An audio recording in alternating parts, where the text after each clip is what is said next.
Today, well, we're diving headfirst into the world of art licensing. So exciting. And trust me, folks, we're talking about a massive industry, multi-billion-dollar industry, where, get this, your art could be the star. I mean, we're talking T-shirts, phone cases, you name it. So, are you ready to find out? If art licensing is your ticket to turning that passion into some serious profit, let's dive in. You hit the nail on the head. It's all about, finding that sweet spot, that perfect blend of creativity and commerce. And believe me, there's a lot more to it than just slapping a pretty picture on something and calling it a day. Yeah. There's strategy involved. Right. And I have so many questions. Like, first, Ian, what does an art licensing agreement even look like? Is it like, signing your life away? Or can you actually have some say Yeah. in how your precious art gets used? You absolutely have a say. That's where these licensing agreements come in. And honestly, they're not as scary as that might sound. Think of it like this. They're like setting the ground rules for how your art gets to play, in that big wide world of products. Okay, that makes it a bit less intimidating. But walk me through it. What are the key things an artist really needs to understand about these agreements? Well, imagine this. You've poured your heart into creating this adorable, I don't know, let's say a penguin illustration. Okay, I love penguins. And a company, they want to feature it on their brand new line of t-shirts. Cute. A licensing agreement is where you would hammer out all those nitty-gritty details of that collaboration. Okay, like a creative partnership. Got it. Mhm. What kind of details are we talking about here? First up, there's duration.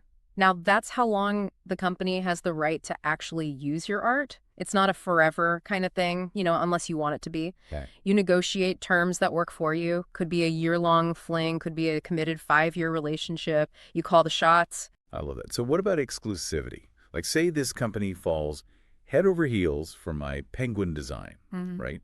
And they want it all to themselves. Can they do that? They can certainly try. Exclusivity means they're the only ones who get to use your art for a specific purpose, like those t-shirts we were talking about. If you grant them exclusivity, well, your adorable penguin wouldn't be waddling on to any tea towels from other brands, for example. Now, it can be a good deal if the company's big and you're guaranteed a certain amount of income, but it also limits your options, right? So it's a trade-off, like guaranteed love from one big company versus, playing the field and maybe seeing your art on all sorts of different cool stuff. You got it. And on the flip side, you could have a non-exclusive agreement where your art can be, multitasking, like gracing t-shirts, tote bags, even a billboard or two. It all depends on your goals and what you negotiate. Okay, this is getting exciting. Yeah. But let's talk about the part that everyone loves getting paid. Right, of course. How does that work in the art licensing world? Is it just a one-time thing, or can you get those, sweet, sweet royalty checks rolling in? The million-dollar question. There are actually a couple of ways to structure payments. One is a flat fee, which is a one-time payment for the use of your art. Think set it and forget it. It's great for immediate income, but it doesn't factor in how well the product actually performs in the market. So, like, if my penguin becomes the next big thing and those T-shirts are just flying off the shelves, I wouldn't see any extra penny. Not with a flat fee. That's where royalties come in. They're calculated as a percentage of each sale. So let's say you negotiate, I don't know, a 5% royalty on those penguin tees, and they sell, say, 10,000 shirts. Hold on, let me grab my calculator. Okay, 5% of 10,000? Okay. $5,000. Just for creating one penguin. Sign me up. You're getting it. Royalties can be incredibly lucrative, especially if your art hits a home run in the market. Okay, I'm definitely leaning toward the royalty model, I'm not going to lie. But okay, so we've got the length of the agreement, we've got exclusivity, and how we get paid. What else do we need to know about these contracts? They seem pretty important. You're absolutely right. Never sign anything without understanding all the details. Two other important factors are territory and product categories. These define, where your art can be sold and on what kinds of products. So, like, going back to my penguin, I could specify that I only want it licensed for products that are sold in, I don't know, North America, not, say, Antarctica. Because, penguins are already superstars there. Precisely. And you get to decide what kind of products, feel right for your art. Maybe you only want your penguin on apparel, not on, I don't know, snow shovels. Although penguin snow shovel. It could be kind of cool. But I see your point. It's about having control over how your art is used, right? And making sure it aligns with your overall vision. You've got it. And speaking of vision, let's talk about how to prepare your art to make a splash in the licensing world. Because, it takes more than just creating amazing art, right? That's what I'm here to find out. Yeah. What else goes into this whole art licensing magic trick? Yeah. You got to think like an entrepreneur who also happens to be an amazing artist, right? Yeah. You need to package your talent in a way that screams, license me to the right people. Okay. And one of the first steps is creating a killer portfolio. Okay, so not just a stack of drawings, but something more like strategic. You got it. Think of your portfolio like a movie trailer for your art, right? Yeah. It needs to be visually stunning, Right. showcase your unique style, but most importantly, it needs to demonstrate how your art can translate onto actual products. So less about like framed masterpieces Yeah. and more about showing my art on like t-shirts or coffee mugs, because I'll admit, seeing my rainbow unicorn on a coffee mug would just make my morning Yes. so much better. Now you're getting it. Mock-ups. Mock-ups are your best friend here. Great. Imagine showcasing your whimsical designs on phone cases, tote bags, even throw pillows. You want potential licensees to see your art and instantly imagine it on their products, flying off the shelves. Mock-ups, check. But before I go crazy with those, let's talk about like style for a second. Yeah. I've been told I have a knack for creating these like quirky, colorful characters. Yeah. Is that something I should like play up, or is Yeah. it better to be more, I don't know, generic in my approach? Generic. Never. In the art licensing world, embracing your unique style, that's what sets you apart. Okay. Those quirky, colorful characters, that's your superpower. It's about, honing that distinct voice and letting it shine through in every piece you create. So it's like finding my artistic groove and then turning up the volume so everyone can dance to it. Exactly. And once you've got that signature style down, you need to weave it into a cohesive brand. Okay. Think of your brand as the story behind your art, right? It's what makes people connect with your work on a deeper level. So it's not just about the art itself, but the vibe, the message, the feeling it evokes. You nailed it. And this is where having a brand book comes in handy. Okay, a brand book. Break it down for me. What is that exactly? It's like a visual resume for your art, but way more fun. Oh. Think of it as your opportunity to tell your story, showcase your style, and highlight your accomplishments all in one beautiful package. So, like, what goes into this magical brand book? Is it like a scrapbook, but for my art career? Kinda. You'll want to include your artist statement, which is your chance to share your creative vision with the world. Yeah. Then sprinkle in some of your best artwork, those eye-catching mock-ups we talked about, and maybe even a few testimonials from happy clients if you have them. And I'm guessing contact info is like crucial, because what's the point of like wowing them with my rainbow unicorn awesomeness if they can't even like Yeah. get in touch with me? Right? You're way ahead of me. Yes. Make sure your contact information is front and center. Okay, so I've got my portfolio, my brand is on point. I'm basically radiating creative awesomeness. I love it.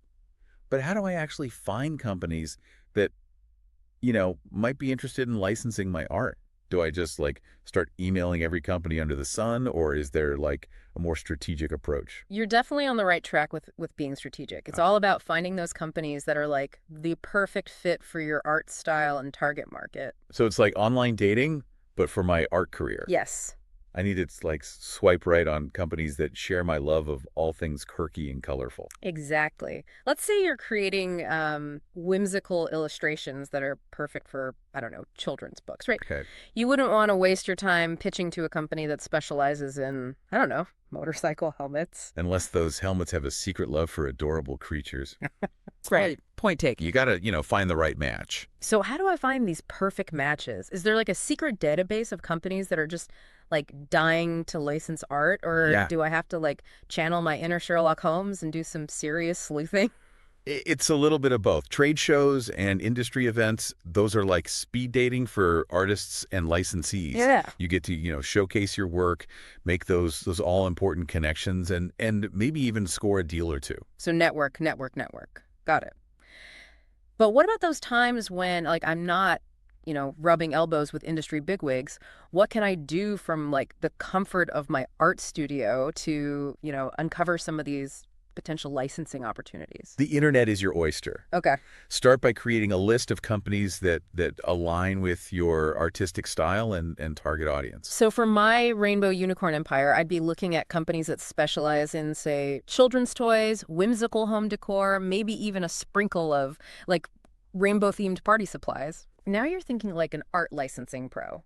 Once you've identified your target companies, you visit their websites and you look for a section called like licensing or submissions. Okay. That's your golden ticket to finding out, their submission guidelines. Okay, so no more just like randomly emailing CEOs with like, check out my art in the subject line. I have to admit, I've totally been there. We've all been there. Okay, good to know it's not just me. But having a targeted approach is key. Okay. And speaking of key, let's talk about crafting the perfect pitch. Ooh, this sounds important. Yes. Because it's more than just saying, hey, I make pretty art, license it. Right.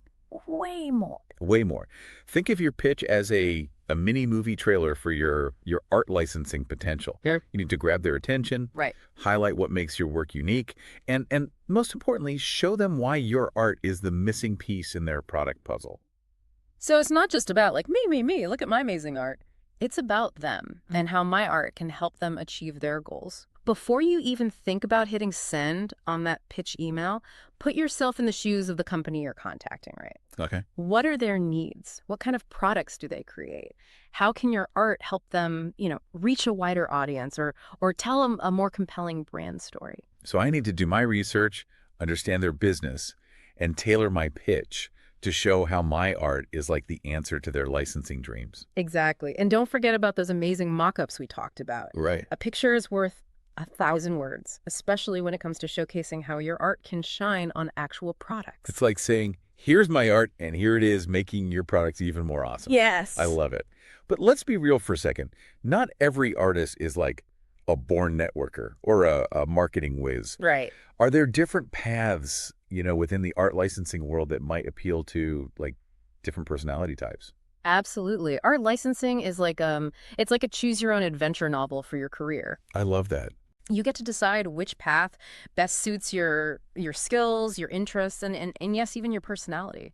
Let's say you thrive on seeing your art on like tangible products. Yeah. Product licensing might be your jam. I'm already picturing like my rainbow unicorn grazing everything from phone cases to throw pillows. Yes. But what about artists who like they create more intricate, detailed work? Would that translate well to products, or is there like a different avenue for them? Artists who excel in detail often find their niche in the world of print licensing. Yeah, okay. Imagine their stunning artwork blown up as like gorgeous wall art prints sold online and in those trendy home decor stores. Like democratizing art and making it accessible to everyone. Exactly. But what about like, those of us who spend more time in the like digital realm? Yes. Is there a place for like our pixel perfect creations in this licensing landscape? Absolutely. The digital world is brimming with possibilities for art licensing. Okay, like what? Think website graphics, social media assets, even those addictive mobile games we all secretly love. Hold on. Are you saying like my lifelong dream of designing characters for a video game could actually become a reality through art licensing? It's definitely a path worth exploring. And let's not forget about publishing. Imagine your art gracing the cover of like a best-selling novel or adding a touch of visual magic to a magazine spread. This is blowing my mind. There's so many options. But let's be real for a second. Success in the art licensing world, it probably doesn't happen overnight, right? Mm-hmm. What does it really take to make it in this competitive industry? You're right. It's not always a walk in the park. Right. Success in art licensing, it takes a combination of talent, strategy, and a whole lot of persistence. So it's less about like overnight viral fame and more about like showing up consistently, putting in the work, and maybe having a few tissues on hand for those like thanks but no thanks emails. Exactly. It's about embracing the long game, right? And understanding that rejection is just a stepping stone on the path to those big wins. Okay. Remember our friend, Jane? She poured her heart into her art, went to a trade show, and didn't land a single deal. Oh, no. Yeah. I hate when that happens. Did she give up on her art licensing dreams? Not a chance. Instead of, getting discouraged, she used that experience as fuel for growth. I love that. She took the feedback to heart, refined her portfolio and her pitch. Okay. And guess what? The next year, she landed a major licensing contract. I love a good comeback story. It's a good reminder that, even in the art world, perseverance is key. Yes. But what about those like early days when you're still, hustling to get those licensing deals? Like the financial side of things can be, a bit daunting. You're absolutely right. That's why diversifying your income streams is crucial, especially when you're first starting out. Sure. Don't put all your eggs in the art licensing basket just yet. So it's like having a financial safety net while I'm like building my art licensing empire. Exactly. I like the sound of that. Yes. What are some ways that artists can like diversify their income? Think of it as embracing your inner artistic entrepreneur. Okay. You could sell prints or originals of your work online or at like local craft fairs. Right. Maybe offer freelance design services or teach art classes to share your skills with others. So many options. It's like having a creative side hustle while my art licensing career gains momentum. Exactly. And as you start generating income from licensing, it's important to be smart about managing your finances. Right.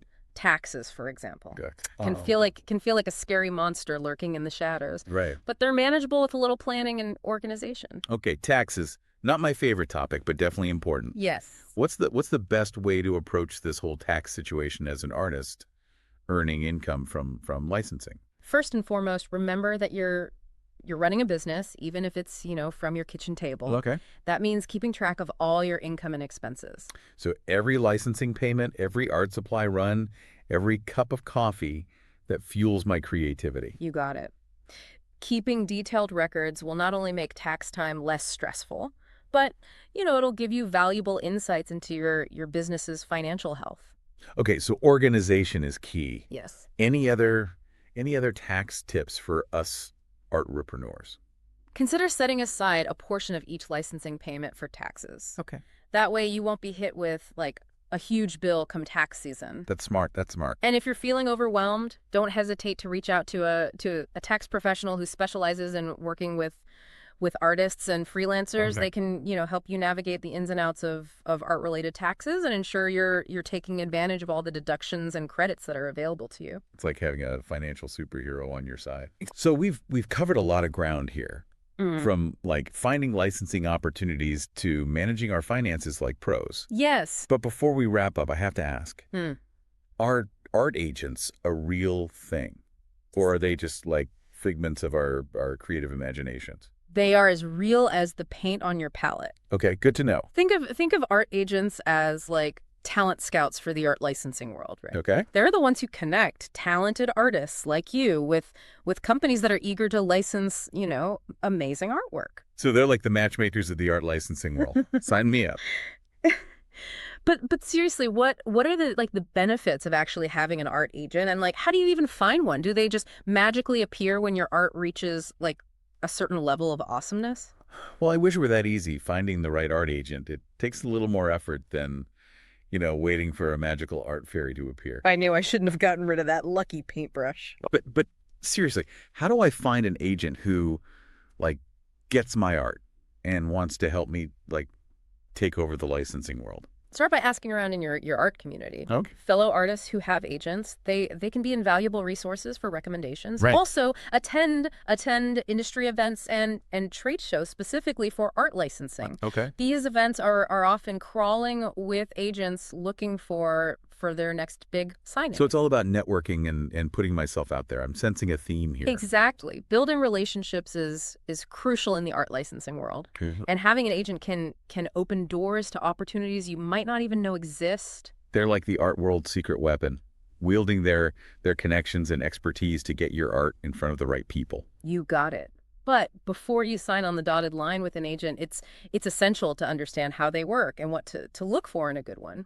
Okay, so spill the tea. What should we know about art agents before we let them represent our creative genius? First and foremost, agents typically work on commission, Okay. meaning they take a percentage of any licensing deals they secure for you. So it's like having a business partner who helps you navigate the licensing world and takes a cut of the profits. Exactly. And just like with any business partnership, it's crucial to find an agent who, shares your vision, Right. understands your goals, and has a proven track record of success.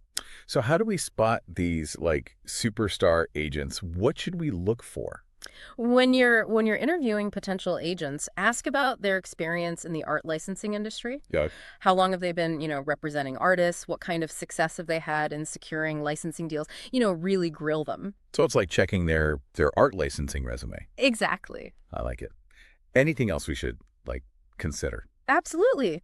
Look for an agent who specializes in your art style or target market. If your art is all about, whimsical characters for children's products, you wouldn't want an agent who primarily represents, I don't know, abstract landscape artists. It's all about finding that perfect match. Yeah. And don't be afraid to ask for references from other artists they represent. Oh, good idea. Talking to artists who've worked with the agent, that can give you valuable insights into their communication style, their negotiation skills, and their overall approach to representing their clients. It's like doing a background check on our potential art agent. Exactly. Okay, this is making a lot more sense. Yeah. But I have to admit, thinking about like all the business aspects of art licensing can sometimes make my inner artist want to like crawl back into my sketchbook and hide. Right. Any advice for like staying inspired and avoiding burnout while navigating the business side of things? That's a great question. And it's something that, every artist who ventures into the world of licensing grapples with. Yeah. The key is to find ways to nurture your creativity and maintain a healthy work-life balance. Easier said than done. Right. But I'm all ears. Start by setting boundaries between your art practice and your business tasks. Okay. Maybe dedicate, certain days of the week to creative work and others to administrative tasks like emails, invoices, contract reviews. So compartmentalize to conquer. Exactly. Yeah. And don't be afraid to say no to projects that don't excite you or align with, your creative vision. Right. It's better to focus on collaborations that bring you joy and inspire you to create your best work. That's such great advice. It's so easy to get caught up in the hustle and forget why you started creating in the first place. You hit the nail on the head. And don't underestimate the power of taking breaks. Yeah. Step away from your desk, go for a walk in nature, visit a museum, spend time with loved ones. Yeah. Allowing yourself time to recharge and find inspiration outside of your work it's essential for preventing burnout and maintaining a long and fulfilling art career. So it's all about finding that balance between like the business savvy and the creative soul. Exactly. Any final words of wisdom for our listeners before we send them off to conquer the art licensing world? Remember, the journey of an artist is all about, embracing the unknown, pushing boundaries, and never stopping learning and evolving. I love that. It's like art licensing is its own unique art form, like a blend of creativity, strategy, and a whole lot of heart. You said it. This has been so incredibly helpful. I feel like I'm finally starting to understand the ins and outs of art licensing, from finding opportunities to navigating contracts like a pro. And that's what we're here for. Remember, the most successful artists are often those who approach their careers with a blend of creativity, business savvy, and a whole lot of passion. And who knows, maybe one day we'll be sipping coffee from mugs adorned with your incredible artwork.